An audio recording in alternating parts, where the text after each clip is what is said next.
Most people assume the Bible is only a religious text, but hidden inside its pages are foods that people ate for thousands of years. Foods that survived empires, wars, droughts, and entire civilizations. What's even more surprising is that modern researchers are still studying many of them today. Not because they're trendy, not because they're expensive, but because some of these ancient foods contain compounds linked to heart health, reduced inflammation, gut health, and long-term well-being. And while the modern world keeps searching for the next miracle supplement, many of these foods have been sitting in kitchens, markets, and family meals for centuries. Today we're looking at 10 ancient biblical foods that have stood the test of time. And by the end of this video, you'll understand why some of the oldest foods in history are still among the most studied foods in modern nutrition. Let's begin with something that was once worth more than gold in parts of the ancient world. Long before pharmacies existed, people reached for honey. The Bible repeatedly describes lands flowing with milk and honey, and for ancient societies, honey wasn't just a sweetener, it was survival food. Unlike refined sugar, raw honey is a complex natural substance containing enzymes, antioxidants, trace minerals, and antibacterial compounds. What makes it fascinating is that researchers have found certain types of honey can inhibit the growth of harmful bacteria, including some antibiotic-resistant strains. In some medical settings, specially prepared honey is even used in wound care today. But here's what many people don't realize. The honey consumed thousands of years ago wasn't the ultra-processed product found in many supermarket aisles today. It was raw, unfiltered, taken directly from the hive. And that's a completely different food. Modern processing destroys many of the enzymes that made ancient honey biologically active in the first place, which means the version ancient civilizations relied on for generations was significantly more potent than most people assume. Yet honey wasn't the only natural remedy that ancient cultures relied on. Some preferred a plant that most people have never even heard of. Hyssop appears throughout biblical history, especially in purification rituals. For centuries, many people viewed this purely as symbolism. But then scientists started analyzing the plant itself, and things became interesting. Here's something most people don't know.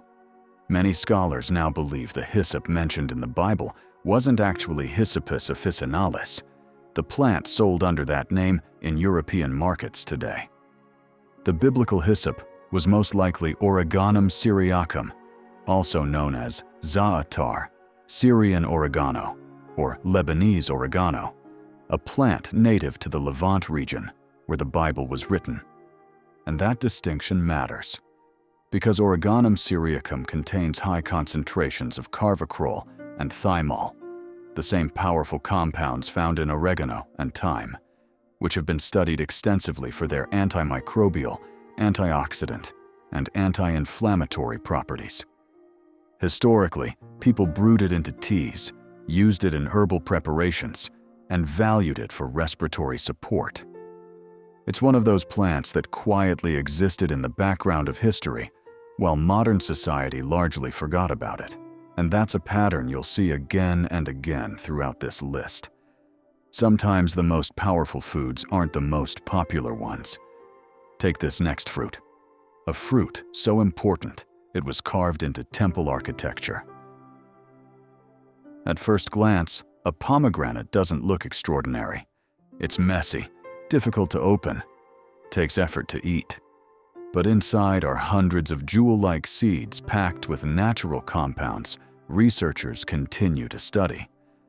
Pomegranates are rich in polyphenols, powerful plant compounds associated with antioxidant activity. Several studies have linked pomegranate consumption with markers of cardiovascular health and reduced oxidative stress. And the antioxidant concentration is remarkable. Research has found that fresh pomegranate juice often contains higher antioxidant activity than green tea or red wine. Ancient cultures associated the fruit with abundance, prosperity, and life itself. And when you see how much effort it takes to harvest every seed, you begin to understand why. The reward was worth the work. But while pomegranates symbolized abundance, another biblical food became famous for an entirely different reason: its smell. Few foods divide people like garlic. You either love it or you don't. But for thousands of years, civilizations across the Middle East, Africa, and Europe couldn't get enough of it. Ancient records show garlic was eaten by workers, soldiers, travelers, and laborers. Modern science later discovered why. When garlic is crushed, it produces sulfur compounds, most notably allicin, that have been widely studied for their effects on cardiovascular health and immune function. Researchers have examined garlic's potential role in supporting healthy blood pressure levels, cholesterol balance, and overall wellness. What's remarkable is that ancient people didn't know any of the chemistry. They simply observed the results. And sometimes, observation turns out to be surprisingly accurate. The same can be said for the next food, a fruit that may be the oldest cultivated crop in human history. Figs are one of the oldest cultivated fruits on Earth, but oldest doesn't begin to cover it. In the early 2000s, archaeobotanists from Harvard University and Bar Ilan University were excavating a Neolithic village called Gilgal I in the Jordan Valley. Inside an ancient house, they found 9 carbonized figs. When they dated them, the result was extraordinary. Those figs were approximately 11,400 years old. That makes figs the oldest known deliberately cultivated crop in human history, predating the domestication of wheat and barley by almost 1,000 years. And these weren't wild figs gathered from trees. They were a parthenocarpic variety that can only reproduce with human help, meaning someone intentionally planted and tended them. In other words, agriculture itself may have begun with figs. Nutritionally, figs are naturally rich in fiber, minerals, and plant compounds that support digestive health. Easy to dry, easy to store, easy to transport. In a world without refrigerators, that mattered enormously. But if figs were the snack of the ancient world, this next food was its energy drink. If you had to cross a desert thousands of years ago, dates were exactly what you wanted in your bag. Naturally sweet, rich in fiber, loaded with minerals, incredibly shelf-stable. Dates provided fast energy when food was scarce. But unlike refined sweets, they also delivered potassium, magnesium, antioxidants, and other nutrients that supported endurance under harsh conditions.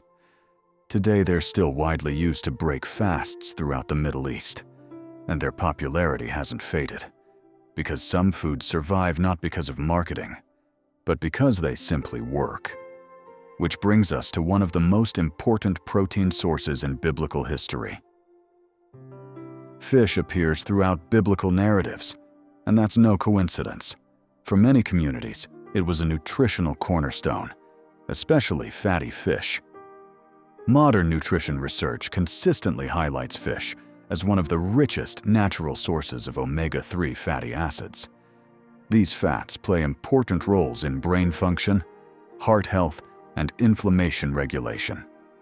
What's fascinating is how simple ancient preparation methods were: grilled, cooked over fire, minimal ingredients, no industrial processing, just food in its most recognizable form. And the nutritional value was preserved precisely because nothing was added and nothing was removed. Sometimes simplicity wins. The next food proves exactly that. One of the most famous meals in biblical history involved lentils. And while the story itself is dramatic, the nutritional value is equally impressive. Lentils are packed with plant protein, fiber, iron, folate, and essential minerals. They're filling, affordable, easy to store, and incredibly versatile.